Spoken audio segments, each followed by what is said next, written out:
Hey guys, it's Brennan the Paleo Dude, and I'm back with another video.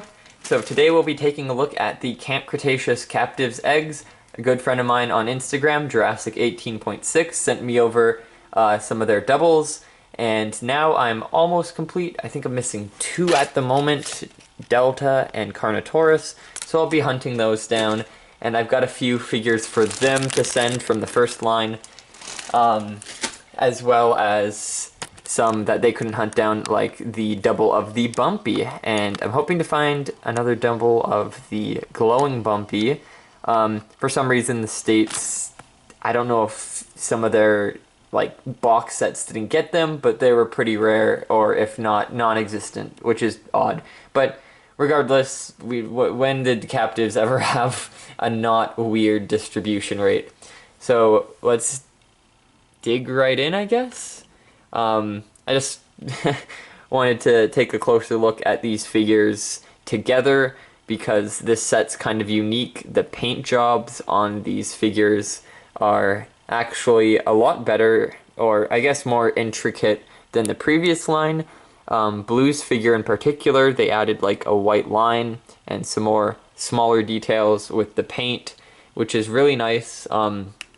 It's cool to see that they're one-upping the last lineup in those terms. And Bumpy, oh my god, that is a beautiful figure. The Raptors, though, I guess they fit if you look at this one as Echo and this one as Delta, but I'm pretty sure on the card they have them a little switched up, or a lot switched up, because this one looks more like Charlie than Delta. This one looks more like Delta than Echo, and this one looks more like Echo than Charlie. And there's actually been some like changes on these, like the names have moved and stuff, which is interesting to note. So we have a repaint of Tranodon, repaint Cyanoceratops, repaint Stegosaurus, repaint of Blue, the Rex is a repaint, the Baryonyx is a repaint, and then we've got the glow-in-the-dark set. What's interesting about the glow-in-the-dark set is some of them come as a solid fill, and some of them are actually more translucent. You can see with the Tranodon, you can kind of see through it, which is interesting. I don't know why that is, that there's different materials being used for the translucents, because I've seen Tranodons as a solid white as well. And then we've got, is this Grim? I think this is Grim. Really nice paint job on Grim. It's cool that they even added that little red under the eye. Inside of the mouth is painted. All of the teeth are painted. Like, that is, wow, that is well done. It's crazy that this is like a lot better than the Mattel figure. The nails are painted.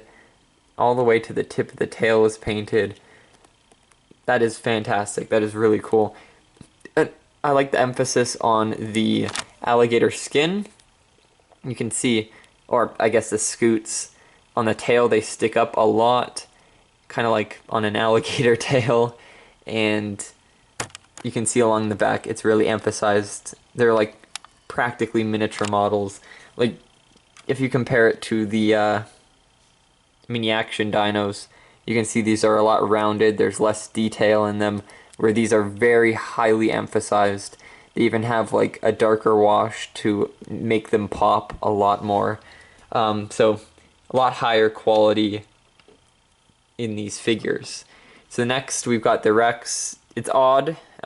It's green, like a dark green with a lighter green. Wasn't really shown in Camp Cretaceous. I mean, the new season coming up has the green Rex, which this fits almost perfectly, but oddly enough, yeah, they included this in Camp Cretaceous, where it doesn't really fit in. There's no dinosaur like that, or no Rex with that color, but whatever. Very good addition to the lineup. I guess you can say it's like a JP3 or Lost World style. Next we got the Stegosaurus. Kind of lazy blotches on the body, but I'm pretty sure the Stegosaurus, at least one of them in Camp Cretaceous, had this style to it, the color. Again, the head's always too big. It looks like a baby Stegosaurus, but that's good for photography and whatnot. And then Bumpy, obviously being a baby, big old head. Love the paint details on Bumpy. Really nice. You can see they got the individual scales on the legs, the head. It just flows well. It's more natural. It's not symmetrical.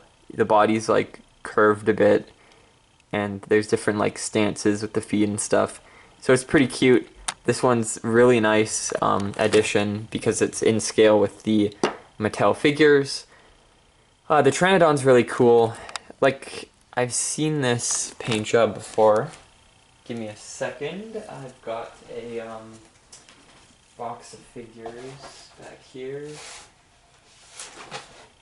It's very reminiscent of this green Tranodon figure from the Mini Action Dinos. You can see they share that yellow on the head and the green and yellow paint job.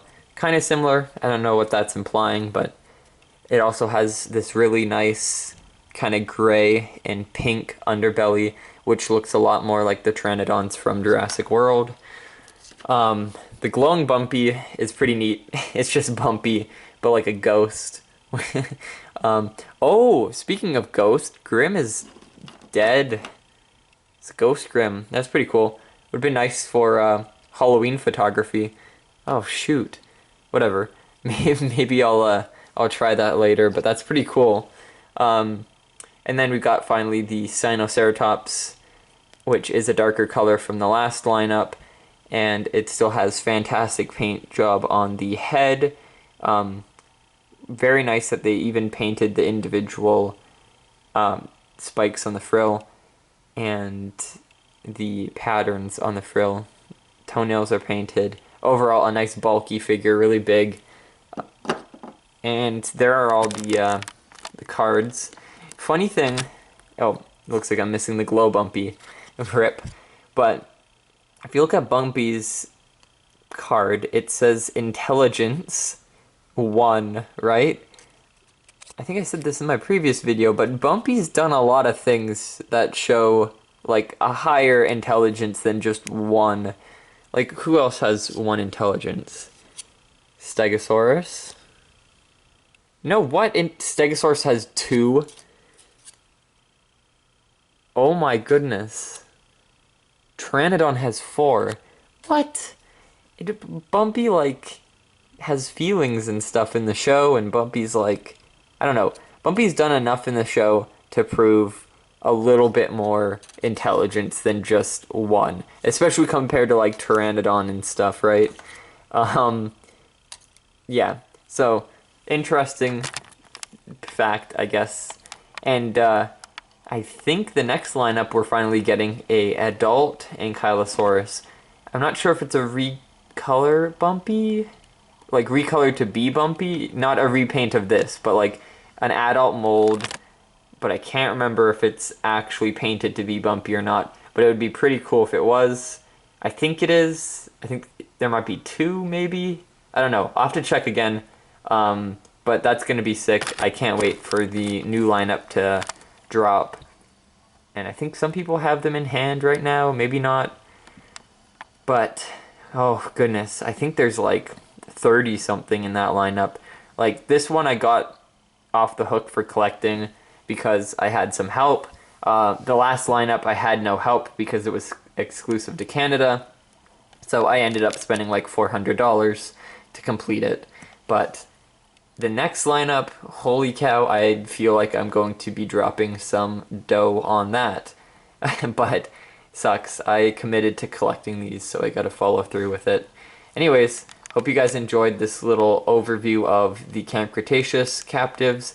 And if you did enjoy, definitely check out my previous videos on Captivz if you haven't already.